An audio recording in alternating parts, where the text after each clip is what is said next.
தமிழகத்தில் திமுக ஆட்சியின் கீழ் நாடார் சமூகத்தினர் மீது தொடர்ந்து நடத்தப்படும் தாக்குதல்கள் மற்றும் அநீதிகள் ஒரு தொடர்கதையாக மாறியுள்ளன. இது சமூக நீதி மற்றும் சுயமரியாதை என்று பிரச்சாரம் செய்யும் திமுகவின் உண்மை முகத்தை வெளிப்படுத்துகிறது.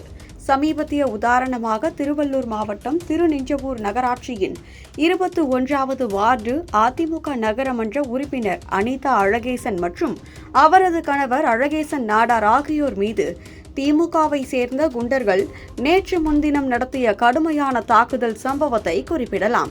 இது போன்ற நிகழ்வுகள் இதற்கு முன்பும் பலமுறை நடந்து உள்ளன. எடுத்துக்காட்டாக சிவகங்கை மாவட்டம் திருப்புவனம் அருகே மடப்புரம் கோவிலில் காவலாளியாக பணியாற்றிய 27 வயது அஜித்குமார் ஒரு பொன் திருட்டு வழக்கில் காவல் விசாரணையின் போது 3ஆம் நிலை சித்திரவதைக்கு உள்ளாகி 2025 ஜூன் மாதத்தில் பரிதாபமாக உயிரிழந்த சம்பவம் நாடார் சமூகத்தினரிடையே பெரும் கொந்தளிப்பை ஏற்படுத்தியது. அவரது உடலில் 44 வெளிப்புற காயங்களும் உள்ளார்ந்த பலத்த காயங்களும் இருந்ததாக போஸ்ட்மார்ட்டம் அறிக்கை தெரிவித்தது. இது திமுக ஆட்சியில் 24வது காவல் மரணமாக பதிவாகியுள்ளது. இத்தகைய சம்பவங்கள் நாடார் சமூகத்திற்கு எதிரான திமுகவின் தொடர்ச்சியான பகைமையை வெளிப்படுத்துவதோடு அரசின் பாரபட்சமான அணுகுமுறையையும் அம்பலப்படுத்துகின்றன.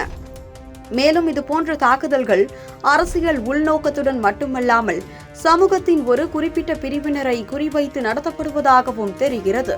திமுகவின் ஆட்சியில் சிறுபான்மை சமூகங்களின் உரிமைகளை பாதுகாக்கும் உறுதிமொழிகள் வெறும் வார்த்தைகளாகவே இருக்கின்றன.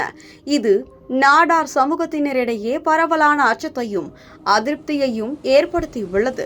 அரசியல் செல்வாக்கு மற்றும் அதிகாரத்தை பயன்படுத்தி இத்தகைய வன்முறைகளை மறைமுகமாக ஊக்குவிப்பதாகவும் குற்றச்சாட்டுகள் எழுந்து உள்ளன. இதற்கு முன்பு நடந்த பல சம்பவங்களும் இதே போன்ற ஒரு முறையை பின்பற்றுவதை காண முடிகிறது. இது நாடார் சமூகத்தினரின் அடிப்படை உரிமைகளையும் பாதுகாப்பையும் கேள்விக்குறியாக்குகிறது. எனவே இத்தகைய அநீதிகளை தடுக்கவும் நாடார் சமூகத்திற்கு நீதி வழங்கவும் தமிழக அரசு உடனடியாக கடுமையான நடவடிக்கைகளை எடுக்க வேண்டும். மேலும் சமூக நல்லிணக்கத்தை உறுதி செய்யும் வகையில் அனைத்து சமூகங்களுக்கும் சமமான பாதுகாப்பு மற்றும் மரியாதையை வழங்க வேண்டியது அவசியமாகிறது.